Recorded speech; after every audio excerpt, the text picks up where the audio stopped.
오늘도 우리 예배 가운데 함께 하신 주님을 찬양합니다. 또한 유튜브로 또 함께하는 모든 성도님들께도 하나님의 은혜와 평강이 함께 하시길 주의 이름으로 축원합니다. 여러분, 신앙이란 무엇일까요? 신앙에서 중요한 것은 무엇일까요? 제 생각에는 신앙은 해결보다 해석이 중요합니다.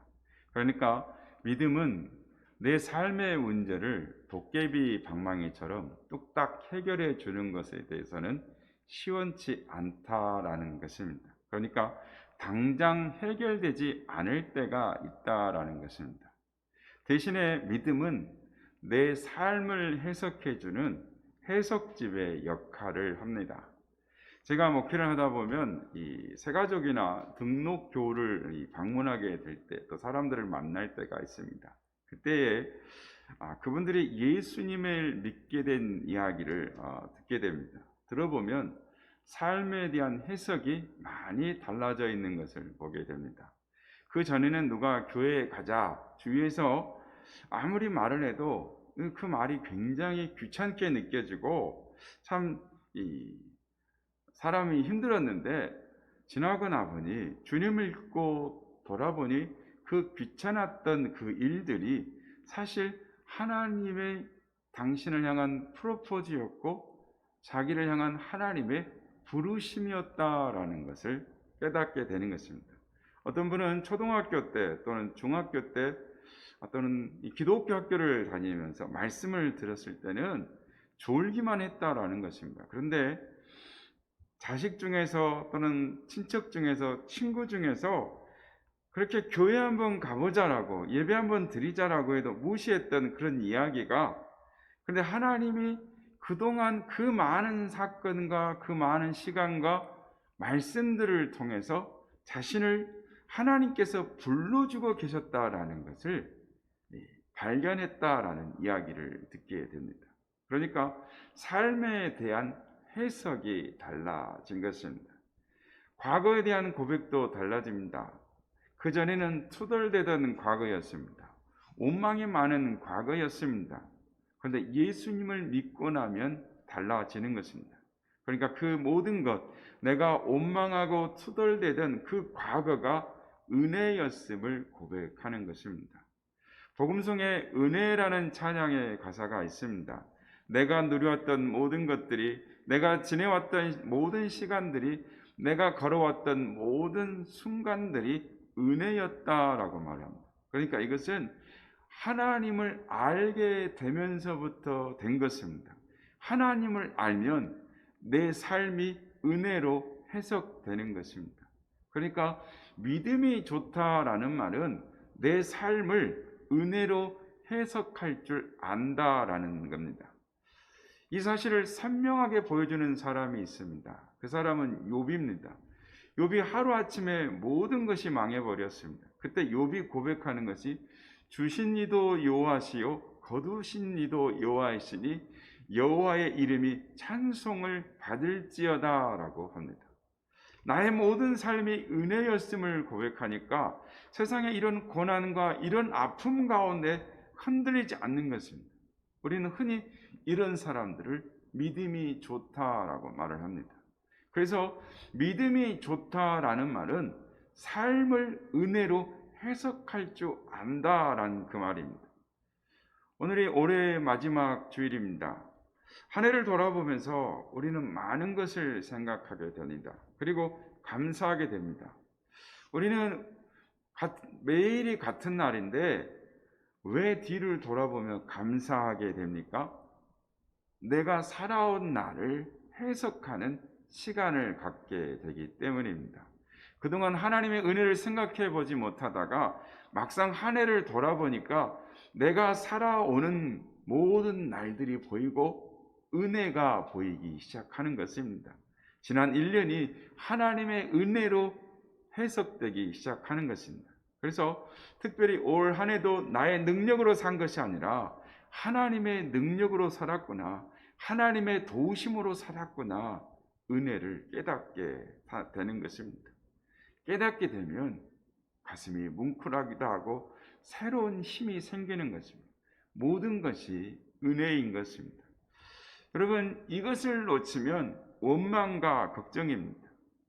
애굽에서 나온 이스라엘 백성들이 하나님의 은혜를 잊으니까 홍해가 앞에 가로막을 때 바로 원망하고 불평합니다. 홍해 때문에 원망하고 불평한 것이 아닙니다. 애굽에서 건져주신 하나님의 은혜를 잊었기 때문입니다. 삶을 은혜로 해석할 줄 몰라서 그런 것입니다. 앞으로 다가올 일들도 마찬가지입니다. 은혜가 은혜로 해석되지 못하면 걱정뿐인 것입니다. 걱정이 앞서는 것입니다. 오늘 본문에 등장하는 바락이라는 사람의 모습이 그렇습니다. 이름이 바락입니다. 어떻게 보면 말씀에 순종하지 않으려고 발악하는 모습처럼 보입니다. 지금 이스라엘 백성들은 하솔왕 야빈 때문에 고생하고 있습니다. 야빈 밑에 시스라라는 장군이 있는데 장군이 완전 무장을 하고 이스라엘 백성들을 괴롭히고 있습니다. 성경에 보면 철병거 900대를 가지고 있었습니다. 이것은 그 당시에 엄청난 군사력이었습니다. 이렇게 생각하시면 되겠습니다. 아무도 탱크가 없는데 탱크를 가지고 몰고 다녔다라는 것입니다. 아무도 전투기가 없는데 그 전투기를 가지고, 전투기 편대를 가지고 공격을 하며 다녔다라고 보시면 되는 것입니다. 그런 상황에서 하나님께서 사사 드보라를 통해서 바락한테 너 앞서 나가서 전쟁하고 싸우라 라고 그렇게 이야기를 하시는 것입니다. 너는 이스라엘 백성들을 이끌고 나가서 시스라와 싸우라. 내가 승리를 주겠다.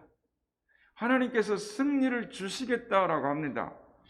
하나님께서 승리를 주시겠다라고 약속하시는데 바락은 그 말에 아멘 하지 못합니다. 여호수아와 굉장히 대조되는 모습입니다. 여호수아는 가나안 첫 전투가 여리고성이었습니다. 그 전투를 앞두고 있을 때에 하나님께서 정말 말도 안 되는 명령을 하셨습니다. 그냥 돌아라, 돌기만 해라 라고 말씀을 하십니다. 그때 여호수아는 걱정하기보다는 아멘 합니다. 광야에서 인도해 주셨던 하나님의 은혜를 기억했기 때문입니다. 그러나 바락은 그 은혜를 보지 못했던 것입니다. 그러니까 아멘보다는 걱정입니다. 내가 어떻게 전쟁터에 나갑니까? 드보라 사사님이 함께 가시면 가겠습니다 라고 합니다. 전진하는 믿음이 아니라 망설이는 지지부진한 그런 삶입니다. 하나님의 은혜를 보지 못하니까 걱정부터 앞서는 것입니다.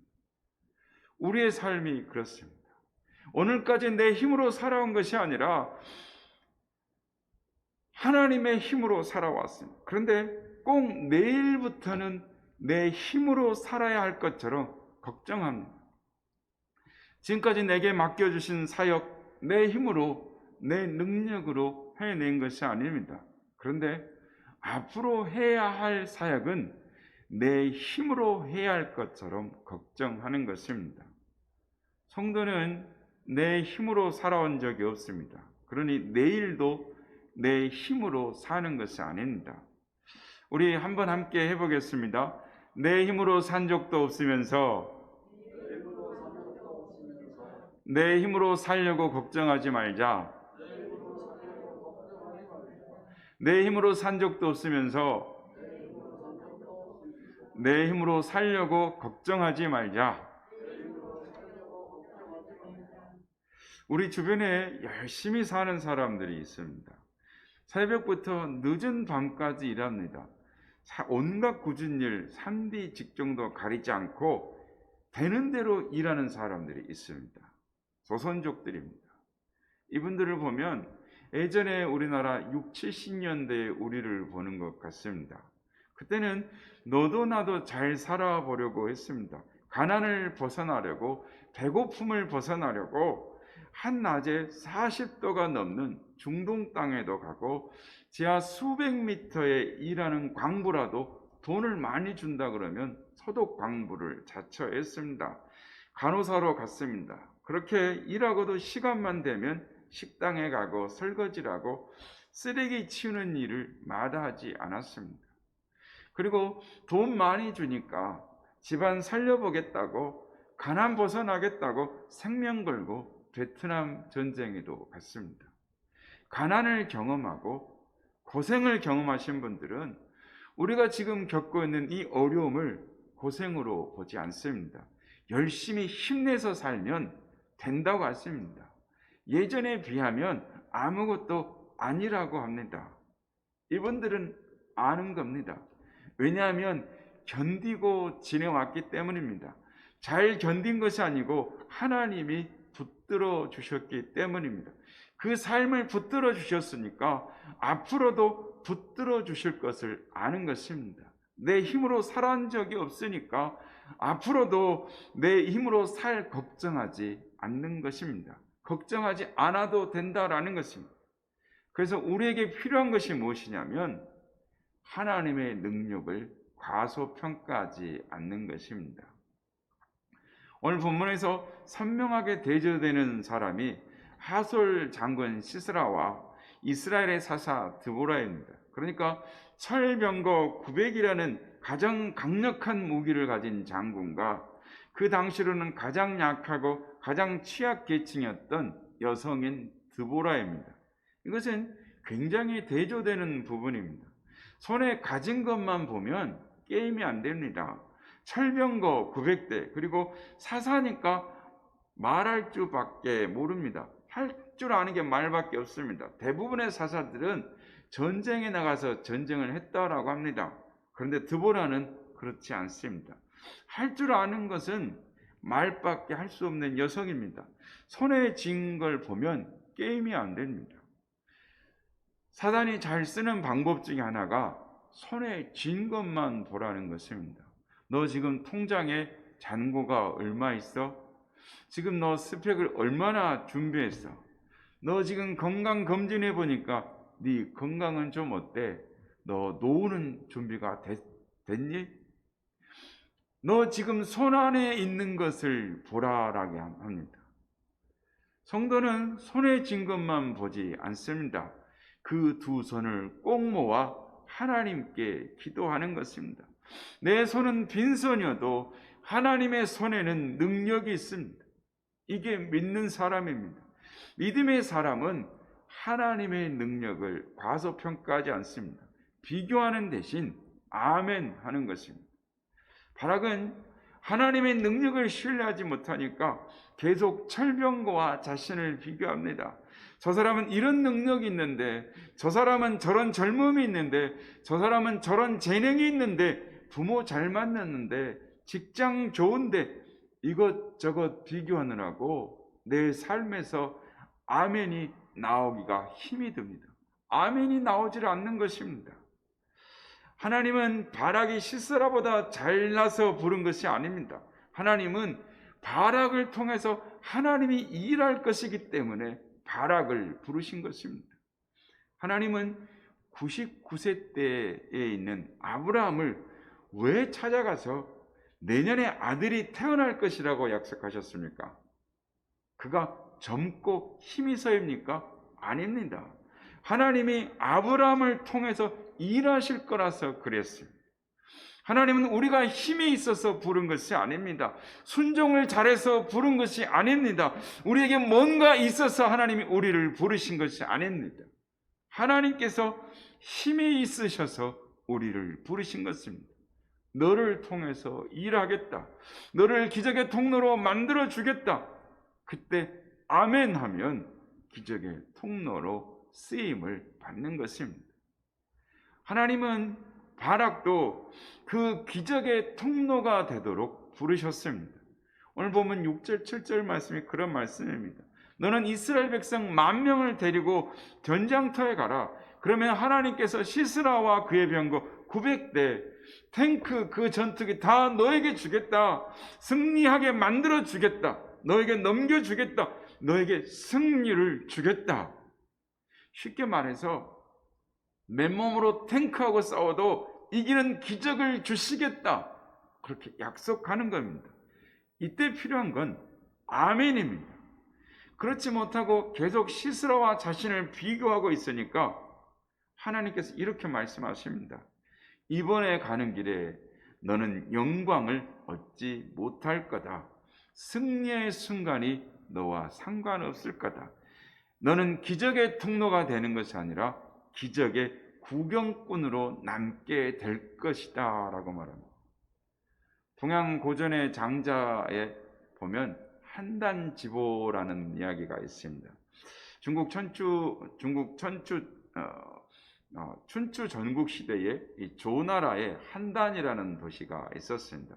이 나라는 그 전국 시대에 주목받는 도시였습니다. 요즘으로 말하면 이 유행의 최첨단을 달리는 뉴욕과 같은 도시였습니다. 한 시골 청년이 한단이라는 그 도시, 최첨단의 도시로 갔습니다. 가보니까 최첨단의 도시라서 그런지 그 도시의 사람들이 걷는 걸음걸이가 다른 것입니다.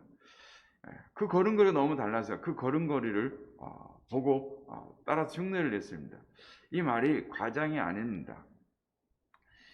전 이 시골 사람입니다. 서울에 처음 왔을 때 그것을 느꼈습니다. 서울 사람들은 잘 모르는 것 같습니다.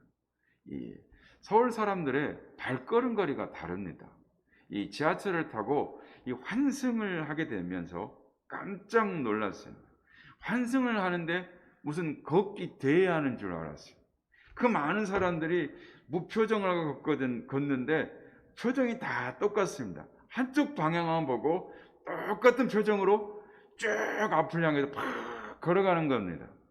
서울 사람들은 이 서울에 사는 사람들만의 독특한 분위기가 있습니다. 아마 그걸 한단도 아마 그랬던 것 같습니다. 이 한단이라는 도시에 그래서 이 젊은이가 그 걸음걸이를 흉내내고자 했습니다. 문제는 뭐냐면 자신에게 익숙하지 않으니까 제대로 따라하지 못한 겁니다.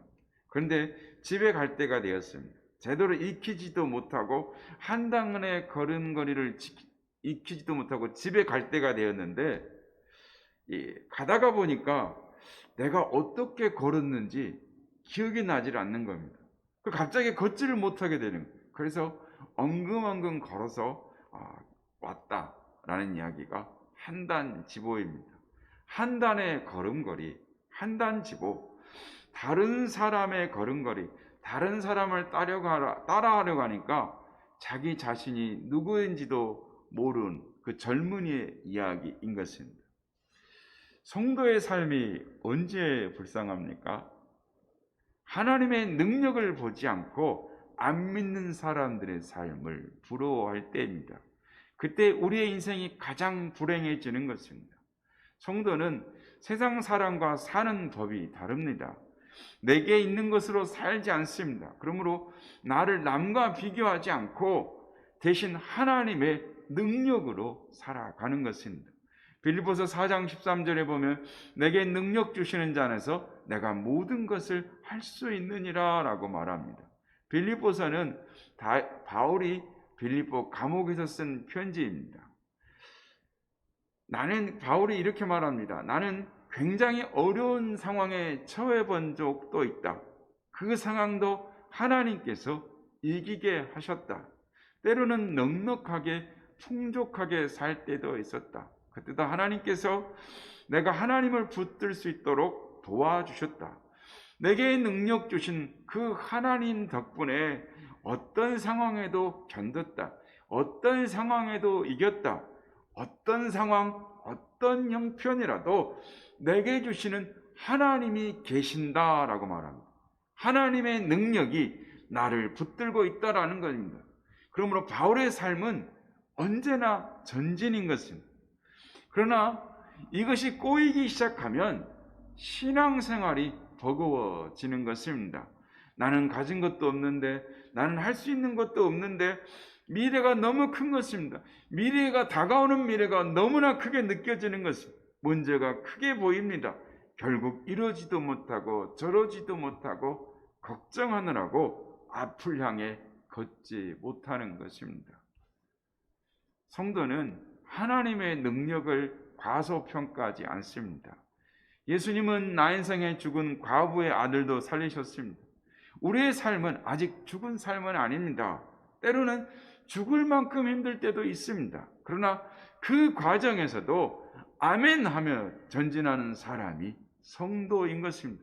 그때 하나님이 우리의 삶을 기적의 통로로 만들어 주시는 것입니다. 그렇습니다. 하나님의 사람은 하나님의 능력을 보고 아멘 하면 아브라함입니다. 그러나 다른 사람 비교하고 망설이면 바락이 되는 것입니다. 성도는 하나님의 능력을 과소평가하지 않습니다. 지금 가지고 있는 능력이 얼마나 되십니까? 어떤 능력이 있습니까? 아무런 능력이 없어도 됩니다. 하나님이 능력이십니다. 성도는 그 하나님을 붙들고 살아가는 사람입니다. 그래서 하나님을 붙들고 아멘 하면서 전진하는 삶, 그런 믿음의 삶이 성도의 삶인 것입니다. 바라기는 하나님 붙들고 아멘 하며 나가시는 여러분 되시길 주의 이름으로 축복합니다. 또 하나는 이 바락의 걱정이 무엇이었느냐면 사람이었습니다. 승리를 주시겠다고 약속하시는 하나님을 보는 것이 아니라 드보라 사사님이 나와 함께 하시느냐 함께 하시지 않느냐 그것만 보고 있었어요. 성도 여러분, 깨달아야 할 것이 있습니다. 하나님은 사람을 통해서 일하십니다. 그러나 꼭 그 사람을 통해서만 일하시는 것이 아니라는 것입니다. 그러니까 사사 드보라님이 계셔야만 내가 승리할 것 같다.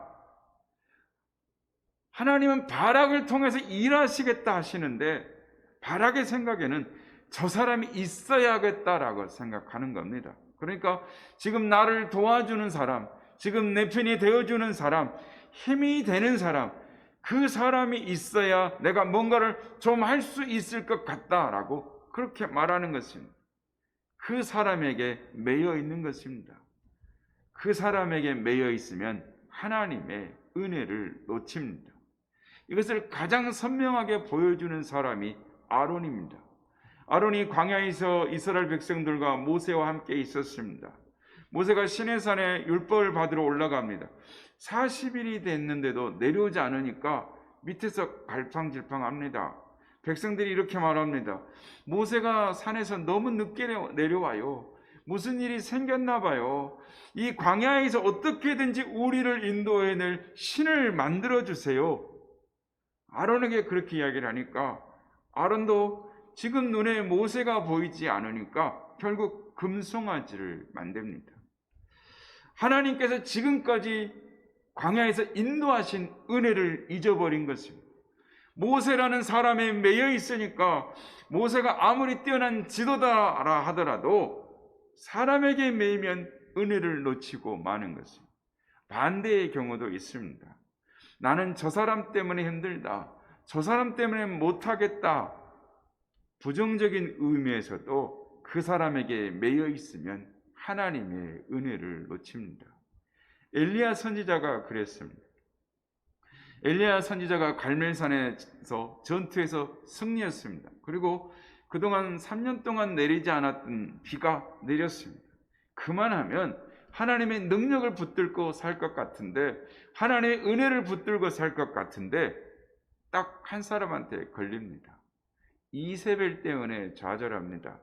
이세벨이 자기를 죽이겠다고 하니까 그때부터 두려워서 이세벨에게 매여가지고 하나님께서 주신 능력을 다 잊어버리고 하나님이 말씀하신 그 말씀을 다 잊어버리고 은혜를 놓치는 것입니다.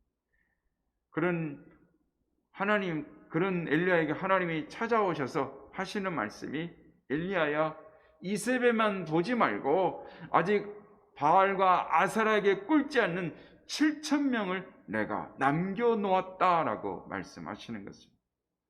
사람에게 매이기 시작하면요, 하나님의 은혜가 보이지 않습니다. 성도는 사람에게 매여 사는 사람이 아니라 하나님께 매여 사는 사람인 줄로 믿습니다.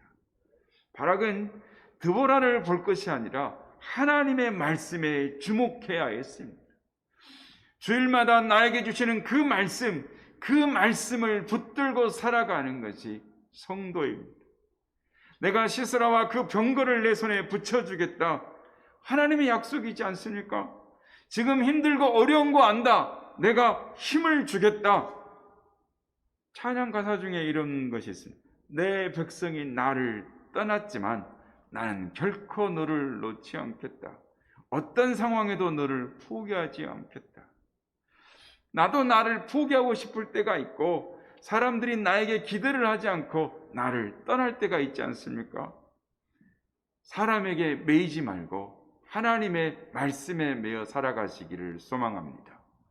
로마서 8장에 보면 하나님의 은혜에 감사하게 되는 부분이 있습니다. 로마서 8장에 보면 우리의 구원이 아직 완성되지 않았다.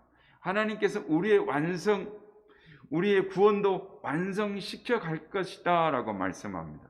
지금 우리에게 필요한 것이 견딤이고 지금 우리에게 필요한 것이 하나님을 바라보는 것이다 라고 말씀합니다. 이 말씀이 저에게 위로가 되는 게 저의 모습을 보면 볼수록 좌절이 됩니다. 저의 모습을 보면 왜 이렇게 허물투성이인지 연약함투성이인지 이렇게 죄투성인가 라는 생각이 참 많이 듭니다. 로마서가 은혜의 말씀인데 묵상하면 묵상할수록 내가 죄인이다, 내가 부족하다라는 생각밖에 들지 않습니다. 그런데 8장 앞에 서니까 그래, 과정 중에 있구나.